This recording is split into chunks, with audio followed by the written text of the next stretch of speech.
Hello there, welcome back to EO4 and my current game as the Golden Horde. We're currently at war with Karakonya, which is not the best. I have really high war exhaustion, which of course is troublesome. Same for Georgia. Tucson and Tucson. I basically made a real tactical boo-boo the last time I played. That mistake is more or less the fact that I am pretty sure that I should have attacked Karakonya on my own before actually doing anything. So I might have to suffer a bit here, simply due to the fact that I will need to most likely take some more loans to basically get the forces needed to beat Karakonya, since I can't actually call in the Timurids, and hopefully get the Ottomans on Muscovy. If it wasn't for the fact that, well, me being at war, and also the fact that I currently have a very weak army and navy, I could potentially ally the Ottomans as well. So I might go ahead here and use my second diplomat to improve relations with the Ottomans. Is probably for the best. Let's face it, if I am both the Timurids and the Ottomans as an ally, I can get rid of the Timurids whenever I want.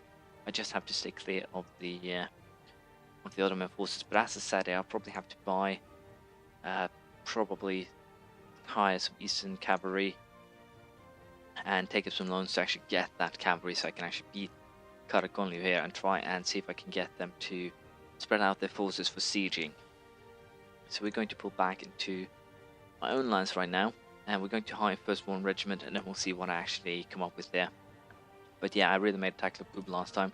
I should declare war and hopefully gotten the Timurids dragged in with us.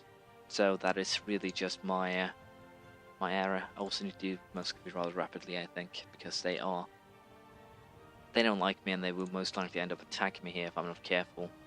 I definitely need to weaken them as soon as possible, potentially trying to get myself an alliance here with Novgorod in order to try and corner them. Potentially Lithuania could definitely be useful, but we'll have to see if I can pull anything like that off. For now, however, we'll pull back, and I'll get back to you as soon as we get into a battle with Karakonya. As I said, if we are to win this war, as you can see, they have about 26,000 men. No, they actually have close to 30, and we have 15. So if I'm to actually be able to win this, I'm pretty sure that I will have to go for hiring extra units here, and this could basically be make or break for this game. It is going to be expensive to hire these units, and the loans, it's going to most likely be kind of pain in the arse here again, which is kind of why I really need the alliance with the Ottomans up and running in order to actually, well, make sure that I'm safe, that the Muscovites won't suddenly attack. Guess what? If Muscovy attacks me and I have both the Timurids and also the Ottomans protecting me, I don't really see a scenario where Muscovy will come out on top. So basically I'm getting a little bit of extra money here also from the Timurids right now, which is going to be really useful, but I have no idea if I can actually make something work from this. What I was hoping for is that these guys would suffer enough through the loans and whatnot to make them not want to continue this. But Muscovy, now that they won Novgorod, is really not good for our, well, future survival. So I'm going to try and make a move here on the army over here and see if I can crush that before it becomes a serious issue. Unfortunately, can I reach that before they run off? I should be able to, but we are already under attack here. But we should win this battle, and that is a really important step here in order to try and reclaim our lands, especially considering that we do have a fairly substantial army here that potentially will be able to beat our opponents without too much fuss here. Now the problem, as you can see, is this army actually has access through Crimea, which means it can basically pop up anywhere. And attacking in the mountains with a army of forces is probably not the best idea I've ever had. And it's actually not something that I will do. I'll rather try and pick on the smaller armies here. If I can actually get my hands on that army right there, that should definitely be, well, lose stability point, not good. But if I can actually kill this army without losing too much of my own forces, that would be definitely a step in the right direction. Now, if we can just, again, start beating back here, I think if I can isolate this army truly isolated, then I can most likely pick up a really difficult victory here. Now this army here is definitely going to retreat as soon as it gets their victory. As of now, I'm going to just go for a straight outright peace here in this war. If I can pull off that, then I'm more than happy. But I have no idea what would be required. 32, so I need 20 war score. They would actually accept me, just to be perfectly safe. They would actually accept me conceding defeat. So I'm going to do that. I'm just going to concede defeat for now. It will be basically everything I need because I have a ton of loans. I am running low on cash, and I kind of want to get that alliance with the Ottomans up and running. I can attack Karakonya again in 5 years. I can fabricate some more claims, basically get everything set up here for a bigger war. I have no idea why these guys are on my side. Probably allied with Georgia. Anyways, we are going to, as I said, go for that. Just going to clear the offer and concede defeat. That is perfectly fine with me. It's too bad that I kind of wasted a ton of money here. But let's face it, that is the money that was more or less sacrificed in order to make sure that I will survive here. And I'm going to take this army now and keep some of the mercenaries for the sole purpose of making sure that we will stay alive. Now, time to ally the Ottomans, which is really important here. I will go for that royal marriage. It's just good business, and I kind of don't want to boost my stability here. I have no need of it. There's just Golden Horde peasants currently. I can rather use diplomatic power to use it, since I need the admin powers to get national ideas, where I will take one of the ideas necessary to reform the government. So yeah, we'll definitely be trying to get this done rather rapidly. But yeah, we have a lot to do before that. For now, however, we'll keep on fabricating claims. As I said, on the my general died. How fitting. Anyways, as I said, we will continue to fabricate claims here on the basically the soon-to-be Persian lands. We're going to fabricate claims on Shirvan, Ardabil, and Gilan, and just see how much we can actually get. I'm pretty sure the truces last just 5 years. Actually 6 years apparently. Huh. Weird.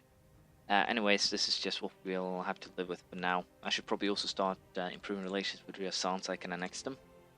But that is kind of secondary right now. We have survived the war with Karakonlu here without having too much losses. Of course, the 13 loans is going to be a pain in the ass to deal with, but not really too much I can do about that. I think we'll just get rid of the mercenaries right away in order to try and pay back those loans in a reasonable fashion.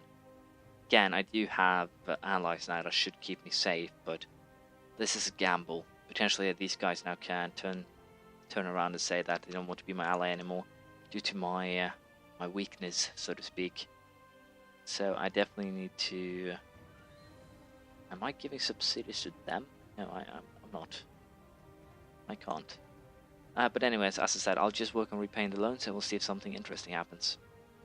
This has got to be one of the more hilarious things that I've ever seen happen. As you can see, the religion in Alkakonliu has become Coptic. That is currently the state religion, thanks to them rising up, which is kind of an interesting thing, really. But it would be fun to see just how long they can pull that. As you can see, I'm currently improving relations with the Timurids to make sure that I have them as an ally. I would really appreciate it if the Ottomans got rid of Alkakonliu, just for the reason of them sharing a border with Karakonliu. That would make it real easy to go after them. As you can see here, the Armenians are going back after, well, these guys who I'm pretty sure don't have any allies of any description, which is not good, but we can live with that. Anyways, after this, I think I'm going to start improving relations with Vassal and then Georgia. Then we'll start planning the integration more or less. As you can see, I'm also fabricating a claim on the last of the 4 provinces that I want to, well, conquer from Karakonliu in Desco, so to speak. So there we go. We can start improving relations with, with both of these, and everyone is happy, I guess. But yeah, it will be interesting to see how this plays out. Muscovy is still fighting Novgorod. and I could potentially try and use this to my advantage, but I'm a little bit unsure what I really want to do here. If I can, I would prefer to actually take down Kazan and basically take this land from Muscovy, but I need to beat Muscovy sooner or later. I kind of just want to make sure that I get Persia under my grasp before that. But I have waited too long with Muscovy before, so I should probably consider taking them out before they turn into too big of a problem. It seems like I have one lone left, so that is good. Don't want to increase the temperature, don't want to let them handle it. Manpower is important, so in this case I think I'll sacrifice 30 admin power. I don't get too much, that's almost 1 year's worth, but it's fine. There we go, all the loans have been repaid.